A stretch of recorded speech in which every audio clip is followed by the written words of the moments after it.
Hi viewers, welcome to our channel. ప్రస్తుతం మనతో పాటు senior journalist Damoh Bala sir వారితో మాట్లాడదాం. నమస్కారం సార్. నమస్తే సార్, తమిళనాడులో గతంలో ఒక చిన్న పాప పైనుంచి పడిపోతుంటే ఆమెను కాపాడడం జరిగింది సార్. అయితే వాళ్ళ మదర్ని బాగా ట్రోల్ చేశారు సార్ సోషల్ మీడియాలో. దానివల్ల ఆమె సూసైడ్ చేసుకొని చనిపోవడం జరిగింది. అసలు అంతలా ఎందుకు ఆమెను ట్రోలింగ్ చేశారు? అప్పుడు ఏం జరిగింది సార్?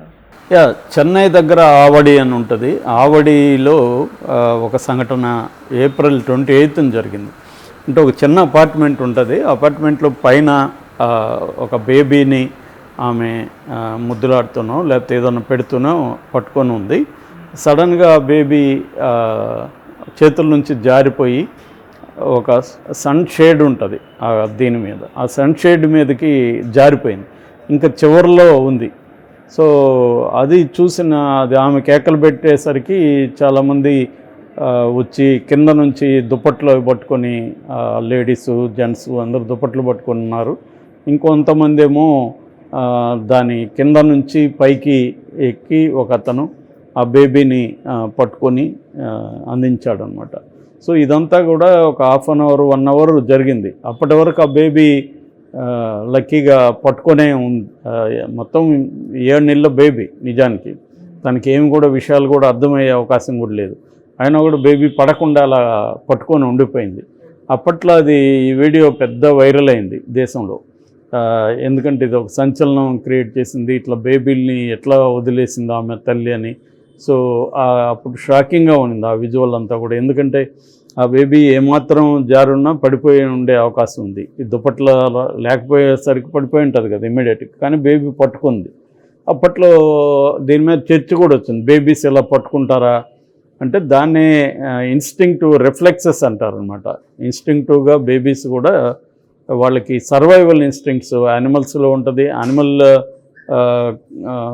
బేబీస్ కూడా ఇట్లాగే సర్వైవల్ ఇన్స్టింక్ట్స్తో కాపాడుకుంటుంటాయి. ఇప్పుడు మామూలు కోతి ఉంది. కోతి బిడ్డని జాగ్రత్తగా పట్టుకుపోదు. బిడ్డని కోతిని పట్టుకోవాలి. కోతి గెంతుతూ ఉంటే కూడా బిడ్డ జాగ్రత్తగా పట్టుకుంటుంది. దీన్నే మర్కట కిషోర న్యాయం అంటారు. మర్కట కిషోర న్యాయం అంటే మర్కటం కోతి, కిషోరం అంటే బిడ్డ అనమాట. సో అలాగా కొంత వాటికి ఇన్స్టింక్ట్స్ ఉంటాయి. అట్లాగే హ్యూమన్ బేబీస్కి కూడా ఇన్స్టింక్ట్స్ ఉంటాయి. రిఫ్లెక్సెస్ అంటారు వాటిని. ఈ రిఫ్లెక్సెస్ కూడా సకింగ్ రిఫ్లెక్స్ అని, రూటింగ్ రిఫ్లెక్స్ అని, మోరో రిఫ్లెక్స్ అని, గ్రాస్పింగ్ రిఫ్లెక్స్ అని, ఇలా రకరకాల పేర్లు ఉంటాయి. ఇందులో గ్రాస్పింగ్ రిఫ్లెక్స్ అనమాట. ఇది ఏదన్నా ప్రమాదం అనుకున్నప్పుడు గట్టిగా పట్టుకునేస్తారు వాళ్ళకి ఏది ఉంటుంది.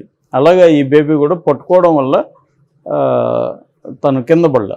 ఈవెన్ అతను సేవ్ చేసేటప్పుడు ఆ బేబీని గట్టిగా లాగాల్సి వచ్చింది. ఎందుకంటే ఆ బేబీ ఒక రకంగా బేబీకి ఎక్కడో మైండ్లో ఇన్స్టింక్టివ్గా డేంజర్ అన్నది తెలిసిపోయింది అనమాట. అందుకని గట్టిగా పట్టుకుంది. సో ఇది అప్పుడు చర్చకు వచ్చింది. దాని తర్వాత ఏమైందంటే దీని మీద ఇంకా నెటిజన్స్ రకరకాలుగా జడ్జిమెంట్స్ ఇవ్వడం మొదలుపెట్టారు. అంటే బేబీని ఇట్లా వదిలేస్తారా, తల్లి అని ఆమె ఫోన్ చూసుకుంటా ఉన్నింది, లేదా ఫోన్లో ఎవరితో మాట్లాడుతూ ఉన్నింది, ఇలాగా రకరకాలుగా కామెంట్ చేయడం మొదలుపెట్టారు. అయితే అక్కడ నైబర్స్ తర్వాత మీడియాతో మాట్లాడారు. ఆమె చాలా బాగా చూసుకుంటుంది బేబీని, నెగ్లిజెన్స్ ఏం లేదు, అది యాక్సిడెంటల్గా జరిగింది, దాంట్లో ఆమె తప్పేం లేదు అని కూడా నైబర్స్ పక్క ఇంట్లో వాళ్ళందరూ కూడా చెప్పారు. ఎందుకంటే ఆమె పేరు రమ్య, తల్లి పేరు, వాళ్ళ హస్బెండ్ వెంకటేష్, ఇద్దరు కూడా సాఫ్ట్వేర్ కంపెనీలో జాబ్ చేస్తారు. సో ఆమె అపార్ట్మెంట్లో కూడా మిగతా వాళ్ళకి తెలుసు ఆ బేబీని బాగా చూసుకునేది, ఆమె నెగ్లిజెన్స్ ఏం లేదు, అట్లా ఫోను మెసేజ్లు చూసుకుంటూ కేర్లెస్గా వదిలేయలేదు. ఆ టైంలో అది అనుకోకుండా బేబీ కొంత యాక్టివ్గా ఉండడంతో బేబీ తల్లితో ఆడుకుంటున్నప్పుడు సడన్గా జారిపోయింది, పడిపోయింది అనేది చెప్పారు. సో అయినా కూడా ట్రోల్స్లో విపరీతంగా చేయడం, ఈమె ఆఫీస్లో కూడా అడగడం, నువ్వు ఎట్లా చేస్తావు అట్లా ఏదైనా ట్రోల్స్ అంతా చూపించడం ఆమెకి, ఇట్లా విపరీతంగా అయ్యేసరికి ఆమె ఒక డిప్రెసివ్ మూడ్లోకి వెళ్ళిపోయింది గత కొంతకాలం నుంచి. అంటే ఒక గిల్ట్, చాలామందికి డిప్రెషన్లో ఎందుకంటే గిల్ట్ వల్ల కూడా వస్తుంది. మన వల్ల బేబీ ఇదంటే మేబీ వాళ్ళ హస్బెండ్ కూడా ఏమన్నా తిట్టాడో తెలీదు. అప్పట్లో జరిగినప్పుడు ఇమ్మీడియట్గా ఎవరికైనా కోపంతో తిడతారు కదా. మన తప్పు లేకపోయినా మనల్ని ఎవరైనా తిడతారు మామూలుగా. ఆ టైంలో జరిగి ఉండొచ్చు, దాని తర్వాత ఎక్స్ప్లెయిన్ చేసి ఉండొచ్చు. మొత్తానికి ఈమె వీళ్ళ హస్బెండ్ వెంకటేష్ ఇద్దరు కూడా వాళ్ళ అమ్మగారింటికి వెళ్ళారు కోయంబత్తూరు దగ్గర.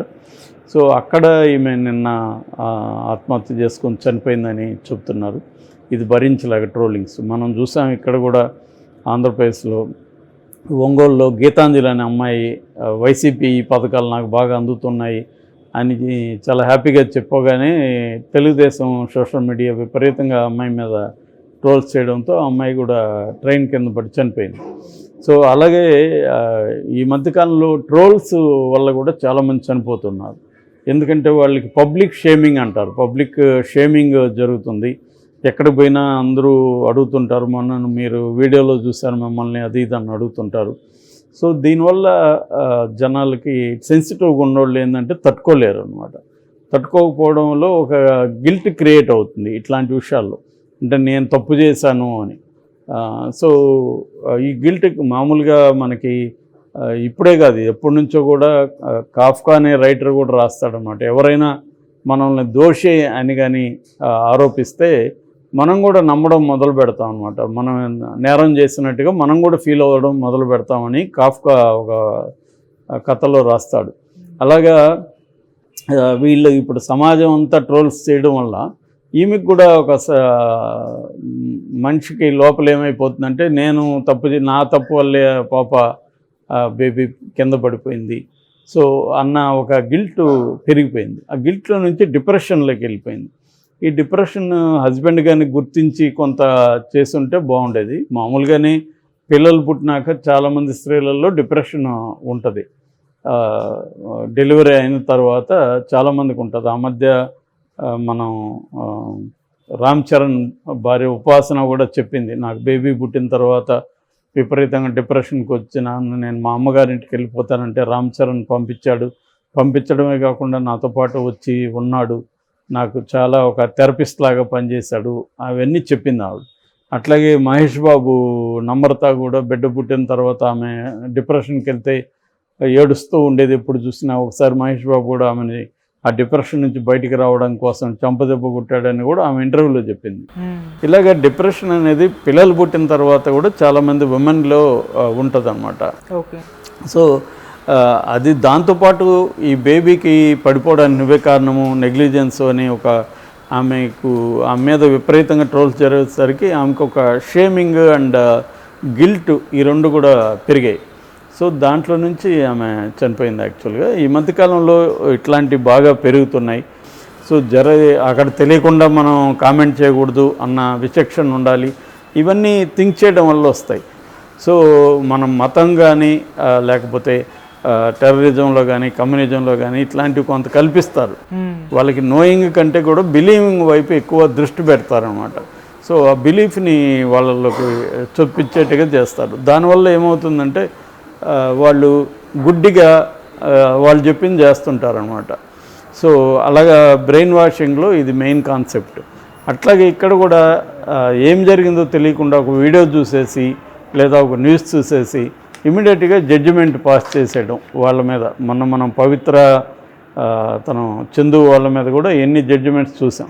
వాళ్ళ లైఫ్స్ ఏంటో తెలీదు, వాళ్ళ ఏం స్ట్రగుల్స్ పడ్డారో మనకు తెలీదు. సో కానీ వాళ్ళ మీద మనం తీర్పులు ఇచ్చేసి వీళ్ళు ఈమె దుర్మార్గురాలు అతను దుర్మార్గుడు ఇవి చెప్పేయడం జరుగుతుంది.